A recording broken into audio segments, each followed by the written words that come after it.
नमस्ते दोस्तों, स्वागत है आपका हमारे हिंदी साहित्य यूट्यूब चैनल में। आज हम देखेंगे कोसी का घटवार, कहानी शेखर जोशी द्वारा लिखित। तो चलिए देखते हैं। अभी खप्पर में 1/4 से भी अधिक गेहूं शेष था। खप्पर में हाथ डालकर उसने व्यर्थ ही उल्टा पलटा और चक्की के पाटों के वृत्त में फैले हुए आटे को झाड़कर एक ढेर बना दिया। बाहर आते आते उसने फिर एक बार और खप्पर में झांक कर देखा, जैसे यह जानने के लिए कि इतनी देर में कितनी पिसाई हो चुकी है। परंतु अंदर की मिकदार में कोई विशेष अंतर नहीं आया था। खस खस की ध्वनि के साथ अत्यंत धीमी गति से ऊपर का पाट चल रहा था। घट का प्रवेश द्वार बहुत कम ऊंचा था। खूब नीचे तक झुककर वह बाहर निकला।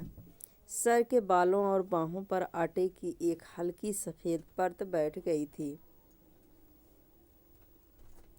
खंबे का सहारा लेकर वह बुदबुदाया, जा साला, सुबह से अब तक 10 पसेरी भी नहीं हुआ। सूरज कहाँ का कहाँ चला गया है। कैसी अनहोनी बात है। बात अनहोनी तो है ही। जेठ बीत रहा है, आकाश में कहीं बादलों का नाम निशान ही नहीं। अन्य वर्षों अब तक लोगों की धान रुपाई पूरी हो जाती थी, पर इस साल नदी नाले सब सूखे पड़े हैं। खेतों की सिंचाई तो दरकिनार बीज की क्यारियां सूखी जा रही हैं।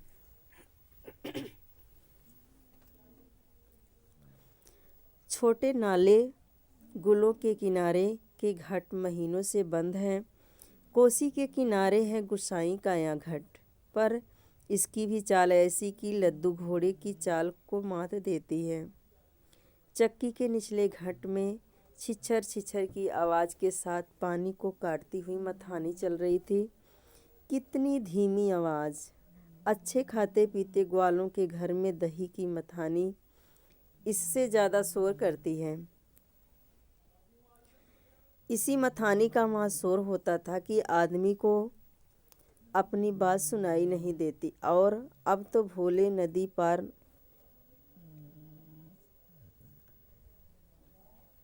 कोई बोले तो अब तो भले नदी पार कोई बोले तो बात यहाँ सुनाई दे जाए। छप छप छप। पुरानी फौजी पैंट को घुटनों तक मोड़कर गुसाई पानी के गुल के अंदर चलने लगा। कहीं कोई सुराख निकास हो तो बंद कर दें, एक बूंद पानी भी बाहर ना जाए। बूंद बूंद की कीमत है इन दिनों। प्रायः आधा फलांग चलकर वहाँ बाँध पर पहुँचा। नदी की पूरी चौड़ाई को घेर कर पानी का बहाव घट की गुल की ओर मोड़ दिया गया था। किनारे की मिट्टी घास लेकर उसने बाद में 1-2 स्थान पर निकास बंद किया और फिर गुल के किनारे किनारे चलकर घाट पर आ गया। अंदर जाकर उसने फिर पाटों के वृत्त में फैले हुए आटे को बुहार कर ढेरी में मिला दिया। खप्पर में अभी थोड़ा बहुत गेहूं शेष था। वहाँ उठकर बाहर आया। दूर रास्ते पर एक आदमी सिर पर पिशान रखे उसकी ओर जा रहा था। गुसाई ने उसकी सुविधा का ख्याल कर वहीं से आवाज़ दे दी, हाय हो, यहाँ लंबर देर में आएगा। 2 दिन का पिसान अभी जमा है। ऊपर उमेर सिंह के घट में देख लो।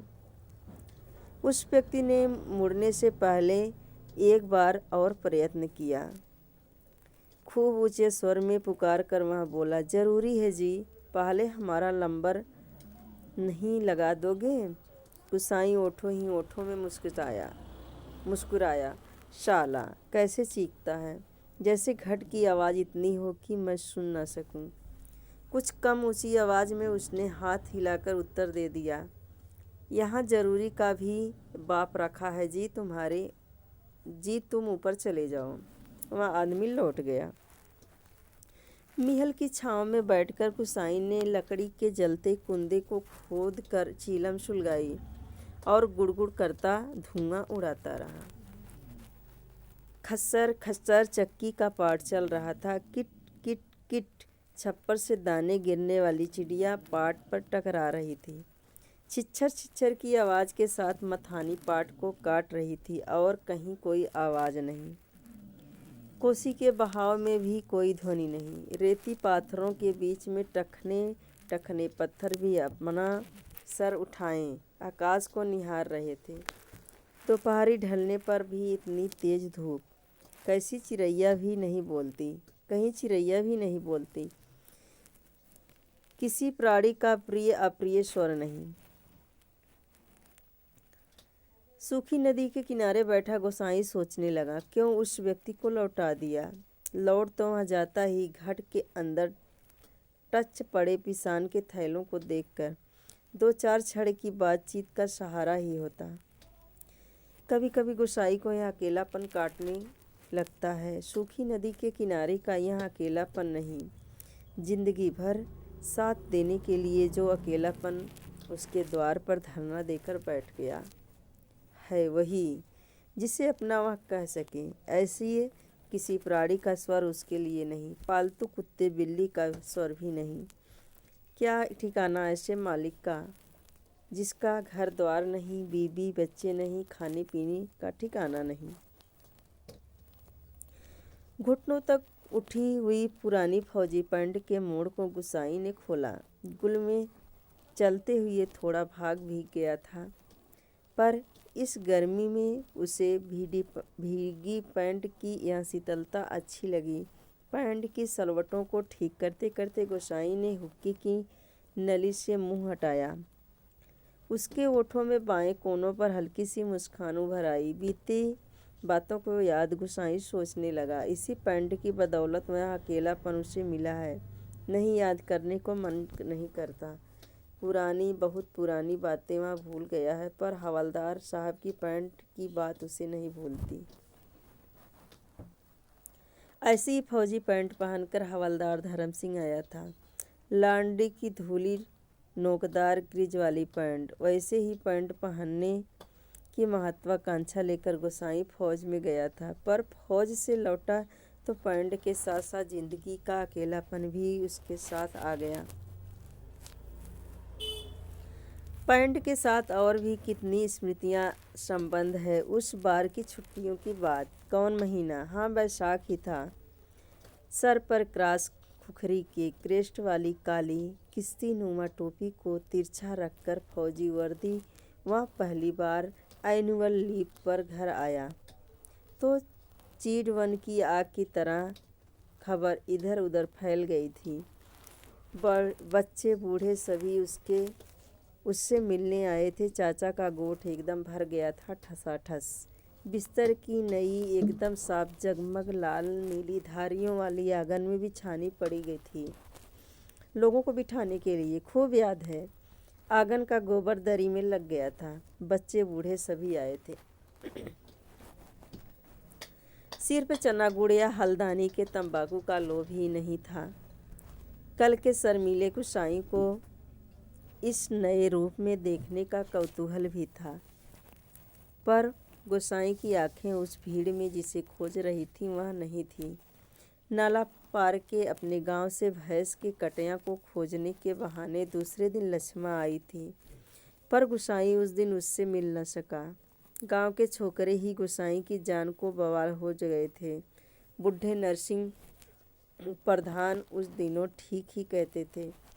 आजकल गोसाई को देखकर शोभनिया का लड़का भी अपनी फटी ढेर की टोपी को तिरछी पहनने लगा है। दिन रात बिल्ली के बच्चों की तरह छोकरे उसके मिल पीछे लगे रहते थे, सिगरेट बीड़ी या गपशप के लोभ में। एक दिन बड़ी मुश्किल से मौका मिला था उसे। लक्ष्मा को पात पतेल के लिए जंगल जाते देखकर वहाँ छोकरों से कांकड़ के शिकार का बहाना बनाकर अकेले जंगल को चल दिया था। गांव की सीमा से बहुत दूर काफल के पेड़ के नीचे गोसाई के घुटनों पर सर रखकर लेटी लेटी लक्ष्मा काफल खा रही थी। पके गदराए गहरे लाल लाल काफल। खेल खेल में काफलों की छीना छपटी करते गोसाई ने लक्ष्मा की मुट्ठी भींच दी थी। टप टप काफलों का गाढ़ा लाल रस उसकी पैंट पर गिर गया था। लक्ष्मण ने कहा था, इसे यहीं रख जाना, मेरी पूरी बाह की कुर्ती इससे निकल आएगी। वहाँ खिलखिलाकर अपनी बात पर स्वयं ही हंसती थी।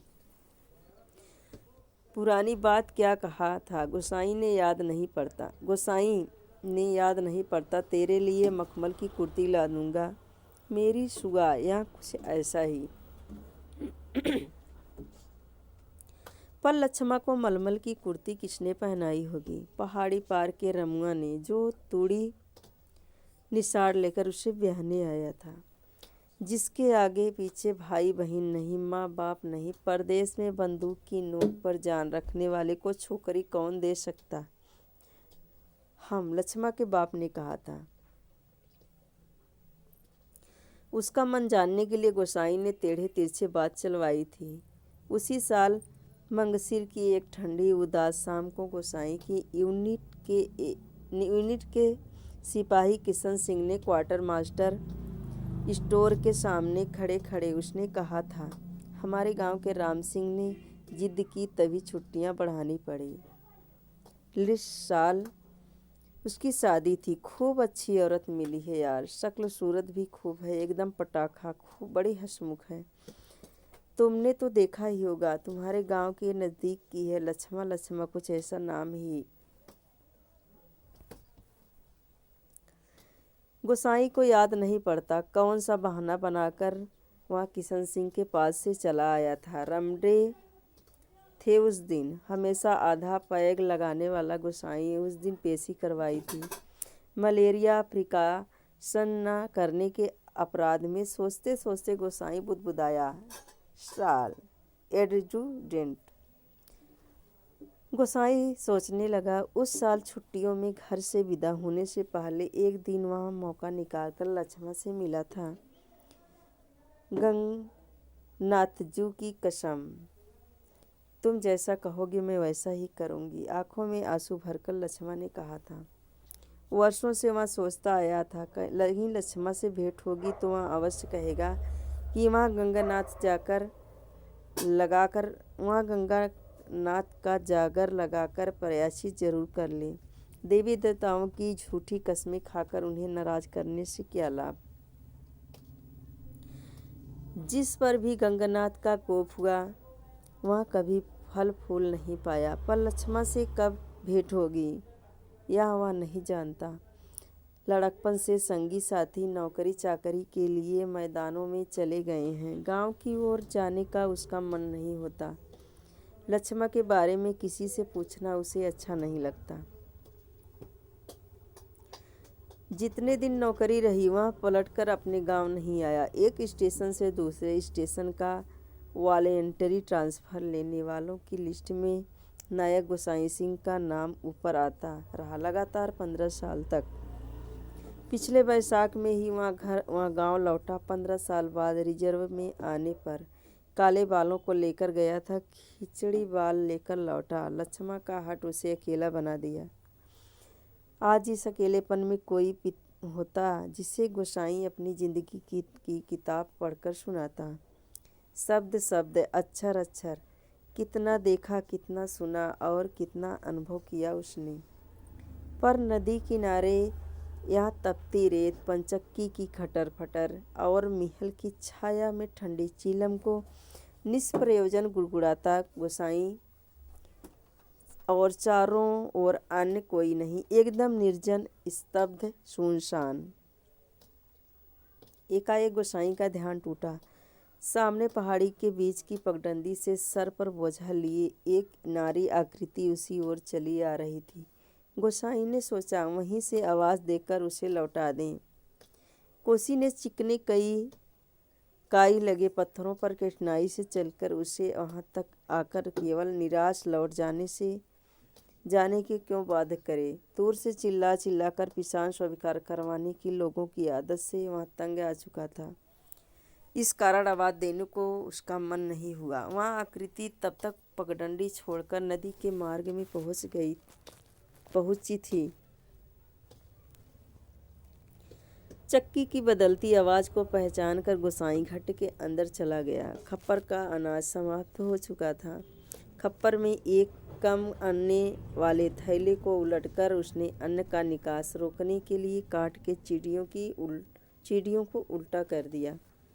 किट किट का स्वर बंद हो गया। वहाँ जल्दी जल्दी आटे को थैले में भरने लगा।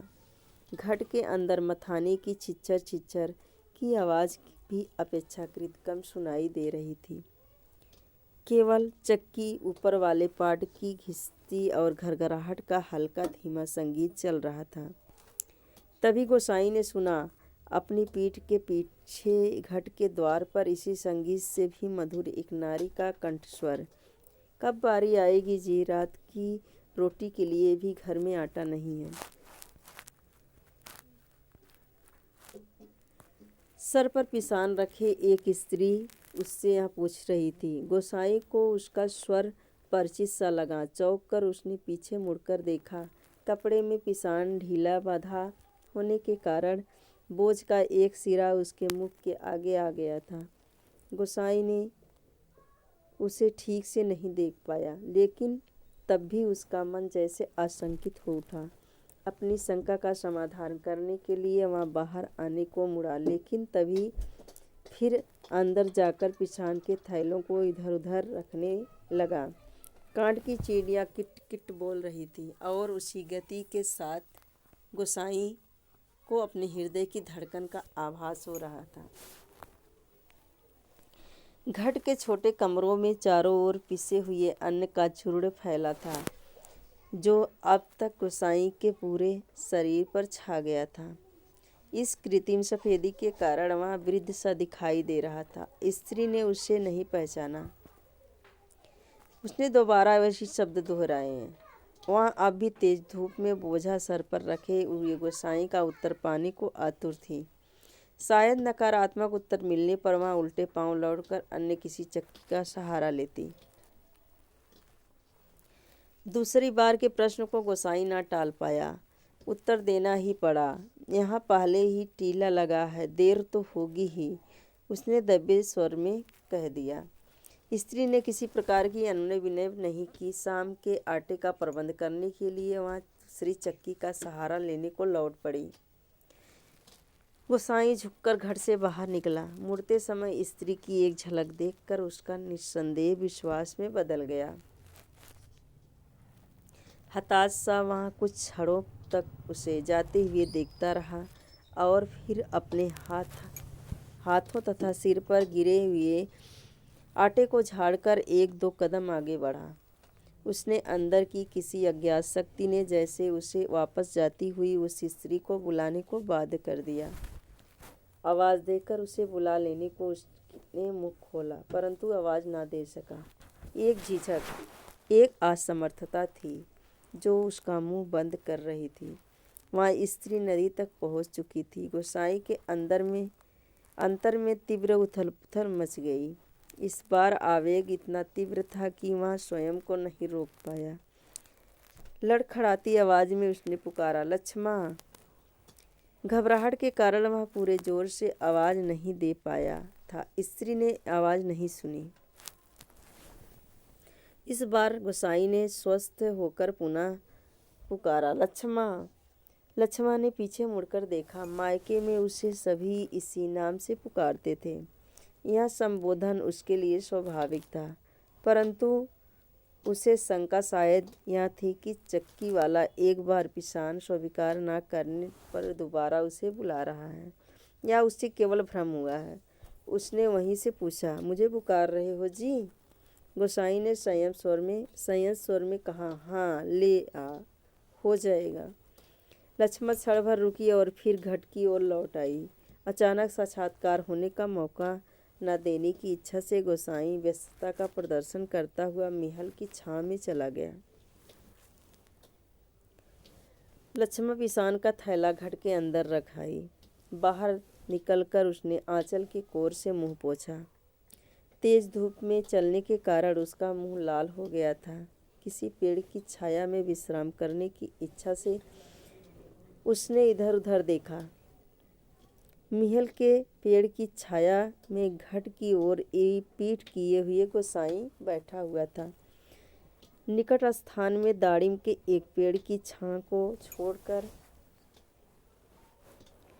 अन्य कोई बैठने लायक स्थान नहीं था।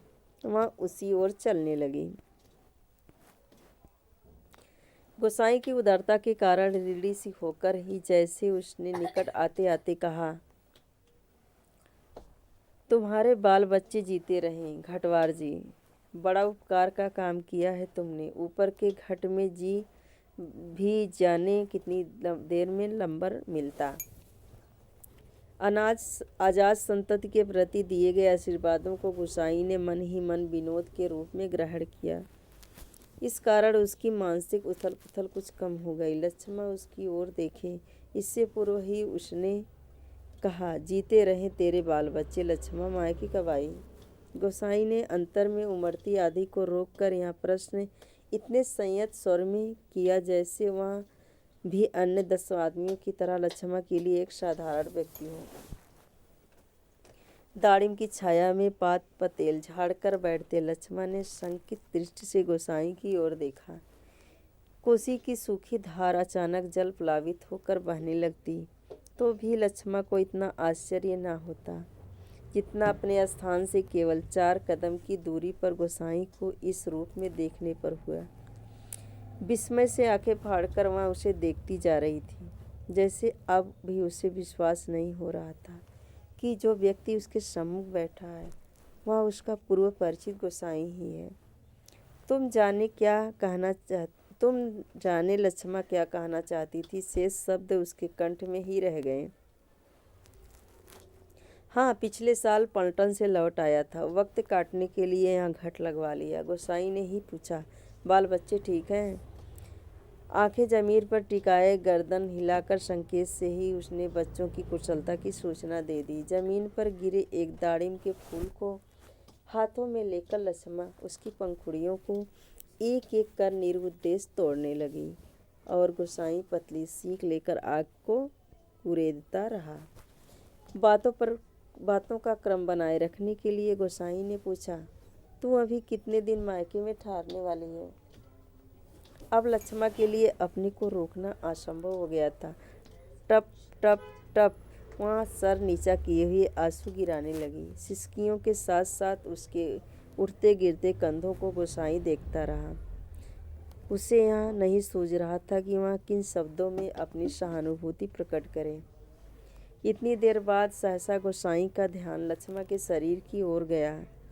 उसने गले में चरेऊ, सुहाग चिन्ह, मंगलसूत्र नहीं था।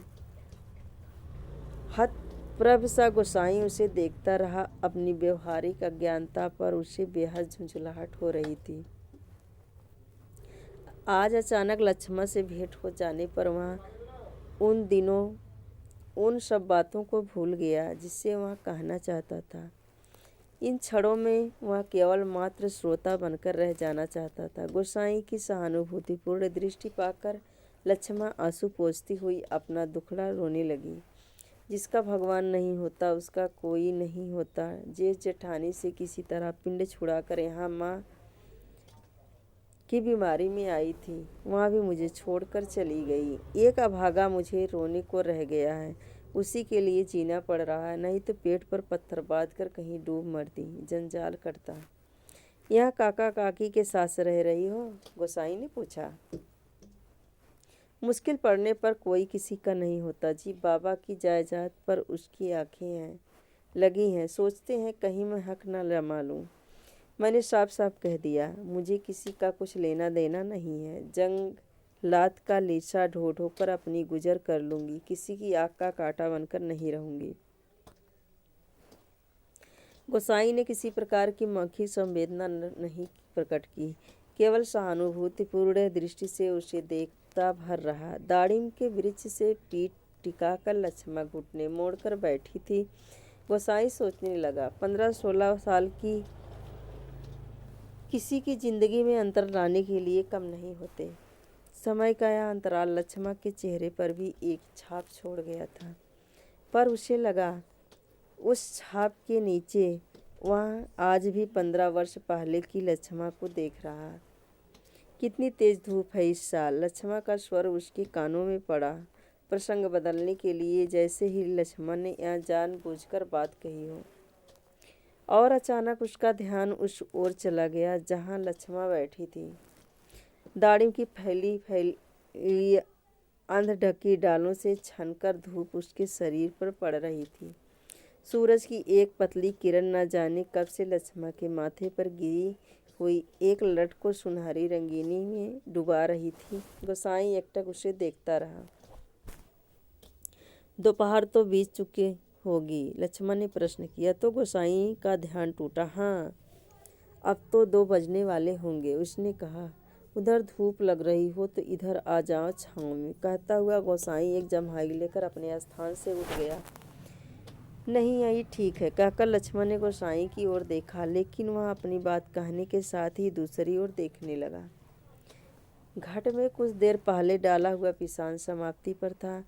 नंबर पर रखे हुए पिसान की जगह उसने जाकर जल्दी जल्दी लक्ष्मा का अनाज खप्पर में खाली कर दिया। धीरे धीरे चलकर गोसाई गुल के किनारे तक गया। अपनी अंजुली से भर भर कर उसने पानी पिया और फिर पास की एक बंजर घट के अंदर जाकर पीतल और अल्मुनियम के लिए कुछ बर्तन लेकर आग के निकट लौट आया। आसपास पड़ी हुई लकड़ियों को बटोरकर उसने आग सुलगाई और एक कालिक पुती हुई पटलोई में पानी डालकर जाते जाते लक्ष्मा की ओर मुँह कह गया, चाय का टाइम भी हो रहा है, पानी उबल जाए तो पत्ती डाल देना, पुड़िया में पड़ी है। लक्ष्मण ने उत्तर नहीं दिया। वह उसे नदी की ओर जाने वाली पगडंडी पर जाती हुई देखती रही। सड़क किनारे की दुकान से दूध लेकर लौटते लौटते गोसाई को काफ़ी समय लग गया था। वापस आने पर उसने देखा एक 6-7 वर्ष का बच्चा लक्ष्मा की देह से सटकर बैठा हुआ है। बच्चे का परिचय देने की इच्छा से जैसे लक्ष्मा ने कहा, इस छोकरे को घड़ी भर के लिए भी चैन नहीं मिलता, जाने कैसे पूछता खोजता मेरी जान खाने को यहाँ भी पहुँच गया है। गोसाई ने लक्ष्य किया कि बच्चा बार बार उसकी दृष्टि बचाकर माँ से किसी चीज़ के लिए जिद कर रहा है। एक बार झुझुलाकर लक्ष्मा उसे झिड़क दिया, चुप रहा, अभी लौटकर घर जाएंगे, इतनी ही सी देर में क्यों मरा जा रहा है। चाय के पानी में दूध डालकर गोसाई फिर उसी बंजर घट में गया। एक थाली में आटा लेकर वहाँ गुल के किनारे बैठा बैठा उसे गूँथने लगा। मिहल के पेड़ की ओर आते समय उसने साथ 1-2 बर्तन और ले लिए। लक्ष्मा ने बटलोई में दूध चीनी डालकर चाय तैयार कर दी।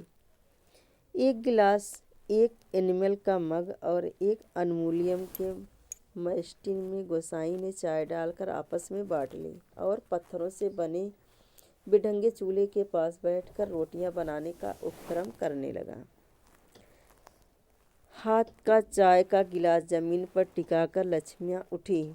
आटे की थाली अपनी ओर खिसकाकर उसने स्वयं रोटी पका देने की इच्छा ऐसे स्वर में प्रकट की कि गोसाई न रह कह सका। वहाँ खड़ा खड़ा उसे रोटियां पकाते हुए देखता रहा।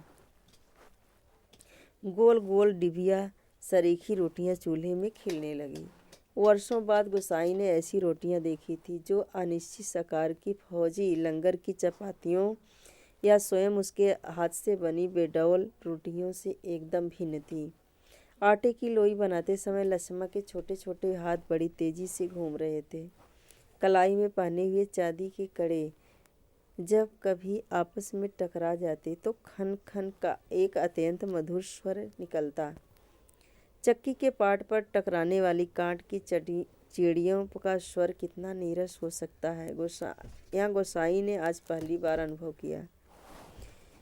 किसी काम से वह बंजर घट की ओर गया और बड़ी देर तक खाली बर्तन डिब्बों को उठाता रखता रहा। वहाँ लौट कर आया तो लक्ष्मा रोटी बनाकर बर्तनों को समेट चुकी थी और अब आटे में सने हाथों को धो रही थी। गोसाई ने बच्चे की ओर देखा। वह दोनों हाथों में चाय का मग थामे टकटकी लगाकर गोसाई को देखे जा रहा था। लक्ष्मा ने आग्रह के स्वर में कहा, चाय के साथ खानी हो तो खा लो, फिर ठंडी हो जाएगी। मैं तो अपने टाइम से ही खाऊंगा। यह तो बच्चे के लिए स्पष्ट कहने में उसे झिझक महसूस हो रही थी, जैसे बच्चे के संबंध में चिंतित होने की उसकी चेष्टा अनधिकार हो।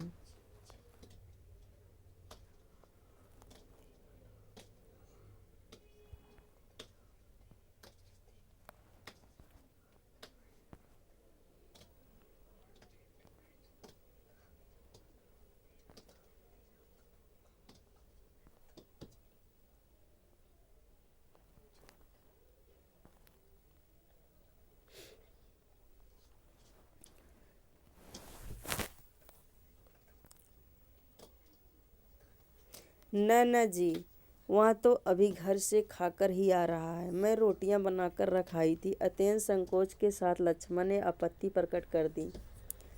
यह ही कहती है, कहाँ रखी थी रोटियां घर में? बच्चे ने रुआसी आवाज में वास्तविक व्यक्ति की बातें सुन रहा था और रोटियों को देखकर उसका संयम ढीला पड़ गया था। चुप! आंखें तरेर कर लक्ष्मण ने उसे डांट दिया। बच्चे के इस कथन से उसकी स्थिति हास्यास्पद हो गई थी। इस कारण लज्जा से उसका मुंह आरक्त हो उठा। बच्चा है, भूख लगाई होगी, डांटने से क्या फायदा? गोसाई ने बच्चे का पक्ष लेकर 2 रोटियां उसकी ओर बढ़ा दी, परंतु माँ की अनुमति के बिना उन्हें स्वीकारने का साहस बच्चे को नहीं हो रहा था। वह ललचाई दृष्टि से कभी रोटियों की ओर कभी माँ की ओर देख रहा था। गोसाई ने बार बार आग्रह करने पर भी बच्चा रोटियां लेने में संकोच करता रहा तो लक्ष्मण ने उसे झिड़क दिया। मर, अब ले, क्यों नहीं लेता? जहाँ जाएगा वहीं अपने लक्षण दिखाएगा। इससे पहले कि बच्चा रोना शुरू कर दे, गोसाई ने रोटियों के ऊपर एक टुकड़ा गुड़ का रख कर बच्चे के हाथों में दिया। भरी भरी आंखों से इस अनोखे मित्र को देखकर बच्चा चुपचाप रोटी खाने लगा और गोसाई कौतूहलपूर्ण दृष्टि से उसके हिलते हुए ओठों को देखता रहा। इस छोटे से प्रसंग के कारण वातावरण में एक तनाव सा आ गया था, जिसे गोसाई और लक्ष्मण दोनों ही अनुभव कर रहे थे। स्वयं भी एक रोटी को चाय में डुबोकर खाते खाते गोसाई ने जैसे इस तनाव को कम करने की कोशिश में ही मुस्कुराकर कहा, लोग ठीक ही कहते हैं, औरत के हाथ की बनी रोटियों में स्वाद ही दूसरा होता है। लक्ष्मण ने करुण दृष्टि से उसकी ओर देखा। गोसाई होकर खोखली हंसी हंस रहा था। कुछ साग सब्जी होती तो बेचारा एक आधी रोटी और खा लेता। गोसाई ने बच्चे की ओर देखकर अपनी व्यवस्था प्रकट की। ऐसे ही खाने पीने वाले की तकदीर लेकर पैदा हुआ होता तो मेरे भाग्य क्यों पड़ता? 2 दिन से घर में तेल नमक नहीं है। आज थोड़े पैसे मिले हैं, आज ले आऊंगी कुछ सौदा। हाथ से अपनी जेब टटोलते हुए गोसाई ने संकोचपूर्ण स्वर में कहा, लक्ष्मण। लक्ष्मण ने जिज्ञासा से उसकी ओर देखा। गोसाई ने जेब से एक नोट निकालकर उसकी ओर बढ़ाते हुए कहा, ले, काम चलाने के लिए यहाँ रख ले। मेरे पास अभी और है, परसों दफ्तर से मनी ऑर्डर आया था। नहीं नहीं जी, काम तो चल ही रहा है, मैं इस मतलब से थोड़ी कह रही थी। यहाँ तो बात चली थी तो मैंने कहकर लक्ष्मण ने सहायता लेने से इनकार कर दिया। गोसाई को लक्ष्मण का यह व्यवहार अच्छा नहीं लगा। रूखी आवाज में वह बोला, दुख तकलीफ के वक्त ही आदमी के काम नहीं आएगा तो बेकार है। शाला, कितना कमाया, कितना फूका हमने इस जिंदगी में, है कोई हिसाब? पर क्या फ़ायदा, किसी काम नहीं आया। इसमें आसान की क्या बात है? पैसा तो मिट्टी है साला, किसी काम नहीं आया तो मिट्टी, एकदम मिट्टी। परंतु गोसाई के इस तर्क के बावजूद भी लक्ष्मण अड़ी रही। बच्चों के सर पर हाथ फेरते हुए उसने दार्शनिक गंभीरता से कहा, गंगनाथ दाहिने रहें तो भले बुरे दिन निभ भी जाते हैं। जी, पेट का क्या है, घट के खप्पर की तरह जितना डालो कम हो जाए। अपने पराये प्रेम से हंस बोल दें तो वह बहुत है दिन काटने के लिए। गोसाई ने गौर से लक्ष्मण के मुख की ओर देखा। वर्षों पहले उठे हुए ज्वार और तूफान का वहाँ कोई चिन्ह नहीं शेष था। अब वह सागर जैसे सीमाओं में बंधकर शांत हो चुका था। रुपया लेने के लिए लक्ष्मण ने अधिक आग्रह करने का उसका साहस नहीं हुआ, पर गहरे असंतोष के कारण बुझा बुझा सा वहाँ धीमी चाल से चलकर वहाँ से हट गया। सहसा उसकी चाल तेज हो गई और घट के अंदर जाकर उसने एक बार शंकित दृष्टि से बाहर की ओर देखा। लक्ष्मा उस ओर पीठ किए बैठी थी। उसने जल्दी जल्दी अपने निजी आटे के टीन से 2-2.5 सेर के करीब आटा निकालकर लक्ष्मा के आटे में मिला दिया और संतोष की एक सांस लेकर वह हाथ झाड़ता हुआ बाहर आकर बाध की ओर देखने लगा। ऊपर बाध पर किसी को घूमते हुए देखकर उसने हाँक दी। शायद खेत की सिंचाई के लिए कोई पानी तोड़ना चाहता था। बाध की ओर जाने से पहले वह एक बार लक्ष्मा के निकट गया। पिसान पिस जाने की सूचना उसे देकर वापस लौटते हुए फिर ठिठक कर खड़ा हो गया।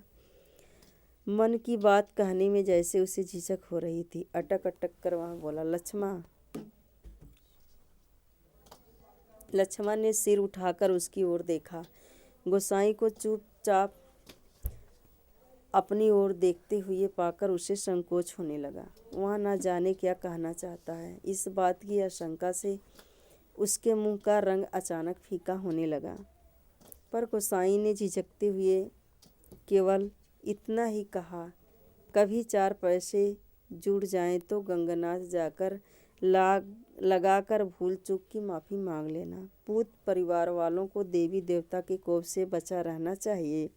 लक्ष्मा की बात सुनने के लिए वह नहीं रुका। पानी तोड़ने वाले खेतिहर झगड़ा निपटाकर कुछ देर बाद लौटते हुए उसने देखा, सामने वाले पहाड़ की पगडंडी पर सर पर आठा लिए लक्ष्मा अपने बच्चे के साथ धीरे धीरे चली जा रही थी। वहाँ उन्हें पहाड़ी के मोड़ पर पहुँचने पर टकटकी बांधे देखता रहा। घट के अंदर काठ की चींटियाँ अब भी किट किट आवाज़ कर रही थी। चक्की का पाट खिस्सर खिस्सर चल रहा था और मथानी की पाटी काटने की आवाज़ आ रही थी और कहीं कोई स्वर नहीं। सब सुनसान, सब निस्तब्ध।